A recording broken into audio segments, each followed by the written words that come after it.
સુરેન્દ્રનગરમાં આપની કિસાન બચાવો યાત્રા પૂર્વે જ પૂર્વ નેતા રાજુ કરપડાએ મૂડીના ખાટડી ગામે ખેડૂત સંવાદ યોજી અને મોટું શક્તિ પ્રદર્શન કર્યું છે। આમ આદમી પાર્ટીમાંથી રાજીનામું આપ્યા બાદ ખેડૂતોને વિશ્વાસમાં લેવા રાજુ કરપડાએ અને આપના નેતાઓ સામસામે આવી ગયા અને આ કાર્યક્રમ દ્વારા પાણી સિંચાઈ અને પાકના ભાવ જેવા મુદ્દે ખેડૂતો સાથે સીધો સંવાદ કરી તેમની રજૂઆતો સરકાર સુધી પહોંચાડવાની ખાતરી આપી ખેડૂતોને આપની યાત્રાથી દૂર રાખવાનો પ્રયત્ન કરાયો છે। રાજકીય શું નિર્ણય લેવો આ મુદ્દે ખૂબ મહત્વની ચર્ચાઓ થવાની છે। સાથે જ આજુબાજુના ગામડાઓમાંથી મોટી સંખ્યામાં કિસાન સંવાદ કાર્યક્રમમાં જે ખેડૂતો પધારી રહ્યા છે એ ખેડૂતો સાથે પણ મહત્વની ચર્ચા થશે।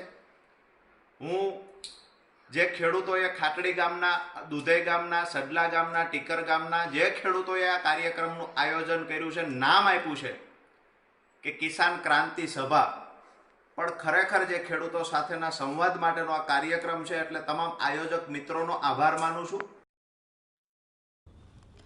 તો આજ અંગે વધુ વિગત મેળવી લઈએ। સંવાદદાતા ફઝલ અમારી સાથે જોડાઈ ગયા છે। ફઝલ, આપની કિસાન બચાવો યાત્રા પણ એ પહેલા જ પૂર્વ નેતા રાજુ કરપડાએ મૂડીના ખાટડી ગામે ખેડૂતો સાથે સંવાદ કરી લીધો। આપની આ સભાથી દૂર રહેવાના પ્રયત્ન, શું વિગતો? ખાસ કરીને રાજુ કરપડા દ્વારા આમ આદમી પાર્ટીમાંથી રાજીનામું આપ્યા બાદ જે સમગ્ર વાતાવરણ છે તે ગંભીર બનતું જઈ રહ્યું છે। આપ નેતાઓ અને રાજુ કરપડા જાણે સામે આવી ગયા હોય તે પ્રકારનો ઘાટ છે તે હાલ સર્જાઈ જવા પામ્યો છે। એ જ તરફ જે પરવીન રામ છે આપના નેતા છે તેના દ્વારા 7 માર્ચ સુધી ગાંધીનગર સુધી આજે કિસાન બચાવો યાત્રાની શરૂઆત કરવામાં આવી છે। ત્યારે બીજી તરફ રાજુ કરપડાએ પણ રાજીનામા બાદ પોતાનું શક્તિ પ્રદર્શન છે તે યથાવત રાખ્યું છે। સુરેન્દ્રનગર જિલ્લાના મૂડી તાલુકાના ખાટડી ગામે આજે રાજુ કરપડા દ્વારા કિસાન સંવાદ કાર્યક્રમ યોજવામાં આવશે। સાંજે 7:30 વાગે આ કિસાન સંવાદ કાર્યક્રમનું આયોજન કરવામાં આવવાનું છે। ત્યારે સમગ્ર સુરેન્દ્રનગર જિલ્લાના જે મૂડી તાલુકો છે તેના આજુબાજુના 20 થી વધુ ગામોના ખેડૂતો છે તે હાજર રહેવાના છે અને ખાસ કરીને જે મૂડી તાલુકામાં સિંચાઈના પ્રશ્ન છે, પીવાના પાણીના પ્રશ્ન છે, આ ઉપરાંત ખેડૂતોની જણસના પૂરતા ભાવ નથી આવી રહ્યા, ખેડૂતોના દેવા માફીના પ્રશ્ન છે તે અંગે રાજુ કરપડા દ્વારા ખેડૂતો સાથે સંવાદ કરવામાં આવશે। ખેડૂતોની ખાતરી લઈ અને આ અંગે સરકાર સુધી રજૂઆત કરવાની તૈયારી છે તે હાલના તબક્કામાં ખેડૂત નેતા રાજુ કરપડા દ્વારા દેખાડવામાં આવી છે। પરંતુ મોટી વાત એ છે કે જે પરવીન રામની કિસાન બચાવો યાત્રા છે હવે 3 દિવસ પછી સુરેન્દ્રનગરમાં આવવાની છે। ત્યારે તેમાં મોટી સંખ્યામાં ખેડૂતો ન જોડાય અને તે યાત્રાનું ડેમેજ થાય તે પ્રકારના પ્રયાસો રાજુ કરપડા દ્વારા હાલમાં શરૂ કરવામાં આવ્યા છે।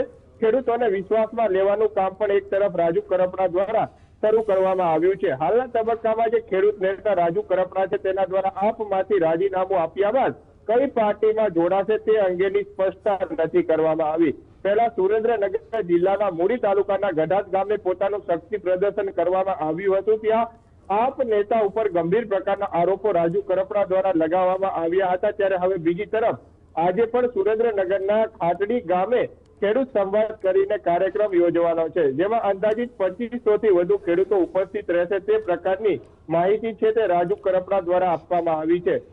જે રાજીનામા આપ્યા બાદ સમગ્ર જે રાજકારણ છે આમ આદમી પાર્ટીનું તે ગરમાતું જઈ રહ્યું છે।